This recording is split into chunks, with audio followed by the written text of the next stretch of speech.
ಮತ್ತು ಸರ್ಕಾರಿ ಶಾಲೆಗೆ ಹೋಗಿರ್ತಕ್ಕಂಥ ಒಂದು ರಸ್ತೆ, ಆ ರಸ್ತೆಯನ್ನು ಅಲ್ಲಿರ್ತಕ್ಕಂಥವರು ಕಬ್ಜಾ ಮಾಡಿ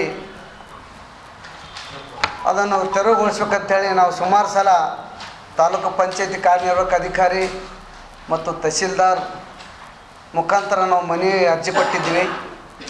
ಅರ್ಜಿ ಕೊಟ್ಟರು ಕೂಡ ಅವರು ಸಂಬಂಧಪಟ್ಟ ಪಿ ಡಿ ಅವರಿಗೆ ಲೆಟ್ರ್ ಬರೆದು ಪಂಚಾಯತಿ ಪಿ ಡಿ ಅಧಿಕಾರಿಗಳು ಯಾವ ಕಬ್ಜಾ ಮಾಡ್ಯಾರ ಆ ಕಬ್ಜಾದವನಿಗೆ 3 ನೋಟಿಸ್ಗಳನ್ನು ಕೂಡ ನೀಡ್ಯಾರ.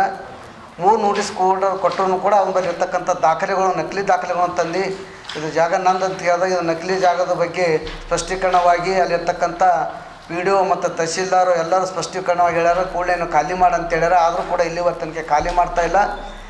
ಆ ಸ್ಥಳದಲ್ಲಿ ಸ್ಕೂಲಿಗೆ ಹೋಗಲಿಕ್ಕೆ ಮಕ್ಕಳಿಗೆ ಮತ್ತು ರೇಷನ್ ಮೇಲುಗಡೆ ಇರ್ತಕ್ಕಂಥ ರೇಷನ್ ಅಂಗಡಿಗೆ ತರಲಿಕ್ಕೆ ಅಲ್ಲಿ ಗ್ರಾಮಸ್ಥರಿಗೆ ಭಾಳ ತೊಂದರೆ ಆಗ್ತಾಯಿದೆ. ಆ ಉದ್ದೇಶ ಇಟ್ಕೊಂಡು ನಾವು ಸುಮಾರು ಸಹ ಹೇಳಿದ್ರು ಕೂಡ ಮಾಡ್ತಾಯಿಲ್ಲ. ನಾವು ಸಂಬಂಧಪಟ್ಟ ಪಿ ಡಿ ಅವ್ರ ಮೇಲೆ ಮತ್ತು ಸಂಬಂಧಪಟ್ಟ ಇ ಒ ಅವ್ರ ಮೇಲೆ ಕ್ರಮ ತಗೋಬೇಕಂತೇಳಿ ಒತ್ತಾಯಿಸಿ ನಾವು ಇವತ್ತು ಪತ್ರಿಕಾಗೋಷ್ಠಿಯನ್ನು ಮಾಡ್ತಾಯಿದ್ವಿ. ನಾವು ಅವರಿಗೆ 1 ವಾರ ಟೈಮ್ ಕೊಡ್ತಾ ಇದ್ದೇವೆ.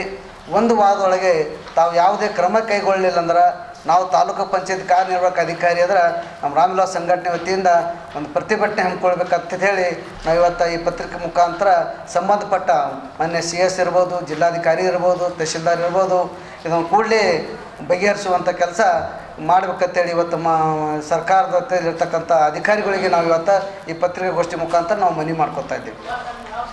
ಅಂತ ಬಸವನಸೊಂಗಳಿ ಗ್ರಾಮದಲ್ಲಿ ಸುಮಾರು ವರ್ಷಗಳಿಂದ